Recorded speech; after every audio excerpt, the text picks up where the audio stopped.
Fear and paranoia gripped a town, turning neighbor against neighbor. Innocent blood was spilled in the name of religion and justice. This is the story of the Salem Witch Trials of 1692, one of the darkest chapters in American history.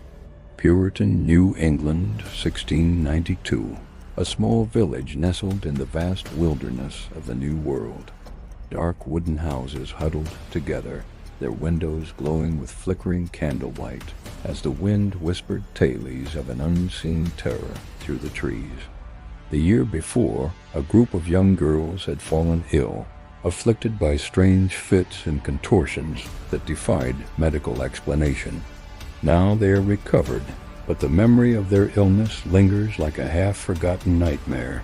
And when Reverend Samuel Parris, the village minister, notices his daughter and niece acting strangely, he fears the devil has returned to claim new victims.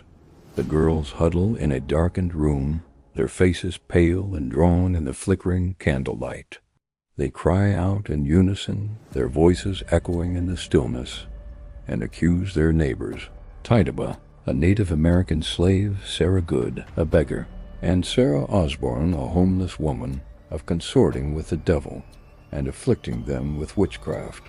Fear ripples through the community like a stone tossed into a pond. Whispers turn to shouts, and soon the entire village is consumed by the belief that witches prowl their midst. But why do these three women become the first victims of this growing madness? Their status as outsiders and alleged rivals may have played a part. Tituba, Sarah Good, and Sarah Osborne were not well liked in Salem. Each had faced suspicion and scorn from the tightly knit community for different reasons. Tituba, with her exotic origins and stories of voodoo, was seen as a threat to the dominant Puritan beliefs. Sarah Good, who lived alone and refused charity, was labeled a beggar and branded as a troublemaker. Sarah Osborne, always poor and shunned for her sharp tongue and bitter nature, further isolated herself from the community, making her an easy target for suspicion. Together they form a dangerous trio in the eyes of the villagers, a trio that will pay the ultimate price for the sins of others. As the accusations grow, the once close-knit community of Salem fractures, torn apart by fear and suspicion. Friends and neighbors become wary of one another, questioning every cough, every twitch, and every glance. Accusations fly like arrows in the night, finding their marks in the hearts of the fearful villagers. Some try to protect themselves by confessing to witchcraft, offering no resistance to the charges laid against them. When the authorities finally intervened, it was too late. Tituba confessed to the charges against her, possibly under duress. Sarah Good and Sarah Osborne stood firm, maintaining their innocence until the very end. But even their defiance could not save them from the fate that awaited them. They were all three found guilty and sentenced to death. Tituba's pleas for mercy fell on deaf ears. The same fate awaited her as two other women, Rebecca Nurse and Susanna Martin, who had been charged with consorting with the devil. On June 10, 1692, Tituba, Sarah Good, and Sarah Osborne were hanged in a mass execution that sent shockwaves through the community. The sight of these strong women standing side by side on the gallows, their heads bowed beneath the weight of their final moments, was a haunting spectacle that would forever be seared into the minds of those who witnessed it.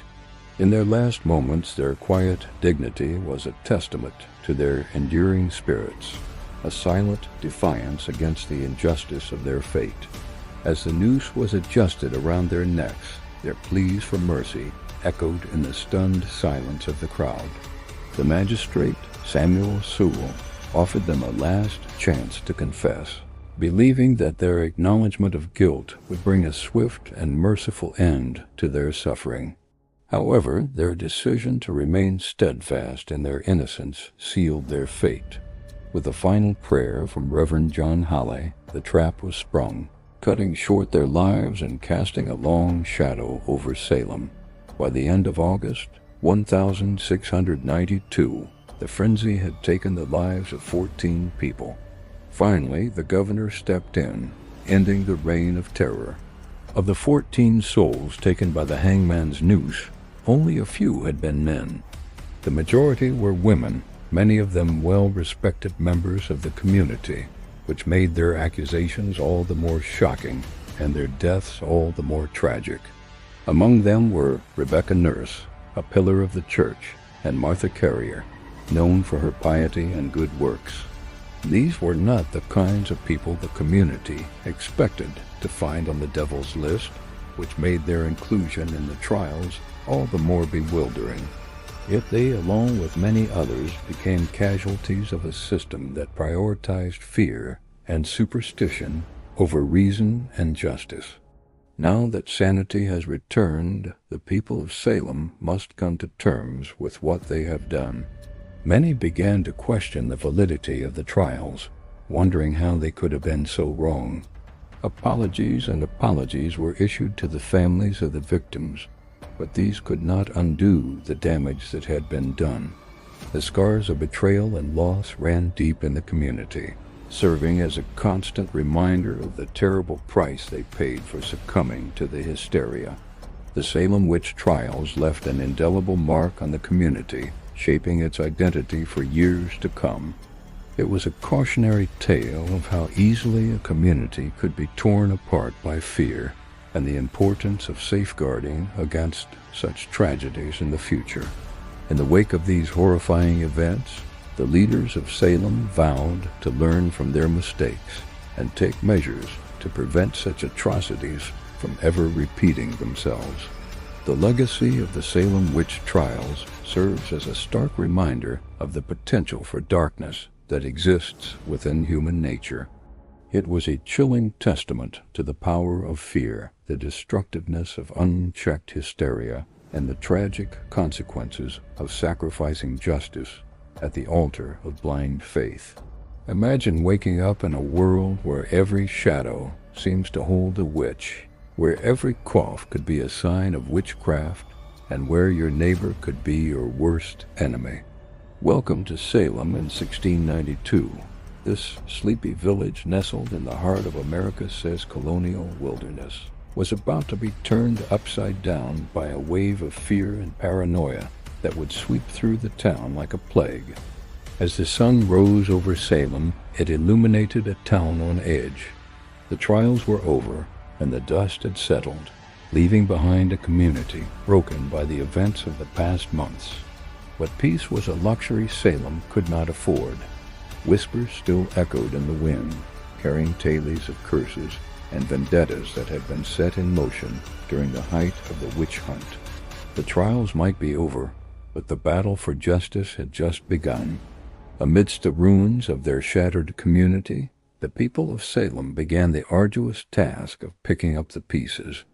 They grappled with the realization that they had become instruments of their own destruction, their trust in each other eroded by the corrosive effects of fear.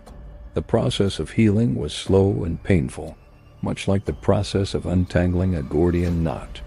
It required patience, understanding, and above all, forgiveness. Yet despite the heavy weight of their collective guilt, the people of Salem were determined to rebuild. They started with the basics, acknowledging the wrongs that had been done and apologizing for the roles they had played in perpetuating the tragedy.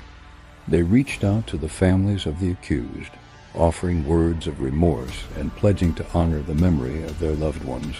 It was a small start, but it was a necessary one. Without this foundation of remorse and reconciliation, there could be no hope of moving forward. Slowly but surely, the town began to heal. Families once torn apart by accusations now found common ground in their grief.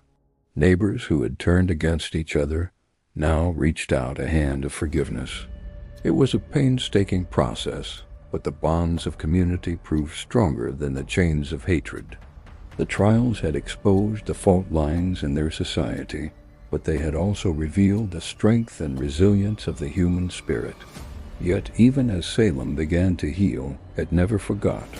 The memory of the witch trials remained a haunting presence in the town, a specter that loomed over their daily lives. Every full moon brought back the echoes of fear, and every whisper carried the potential for a new wave of paranoia. To keep this dark chapter of their history alive was not to dwell in the shadows of the past, but to stand as a bulwark against its repetition. They established memorials, erected statues, and instituted annual observances to ensure that the sacrifices of their ancestors would not be in vain. In the heart of Salem, a shadow still falls across the land, a reminder of a time when fear held sway and innocence was lost. The story of the Salem Witch Trials is a timeless tale of human fallibility, a cautionary narrative that continues to resonate in our modern world. Just as Salem grappled with the demons of fear and hysteria, so do we in our own times. For in the annals of history we find echoes of Salem in the darkest corners of our own hearts. From the whispers of McCarthy's America to the frenzies of online mobs, the tendency to sacrifice justice at the altar of fear remains a potent and recurring theme in human history. The legacy of Salem is a challenge, a call to confront the shadows within us, and to stand as vigilant guardians against the tides of mass hysteria.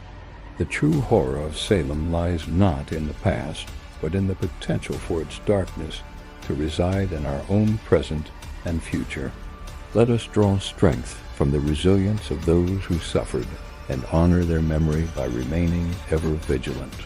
For as long as we remember Salem, we ensure that its haunting lessons endure. Thank you for watching.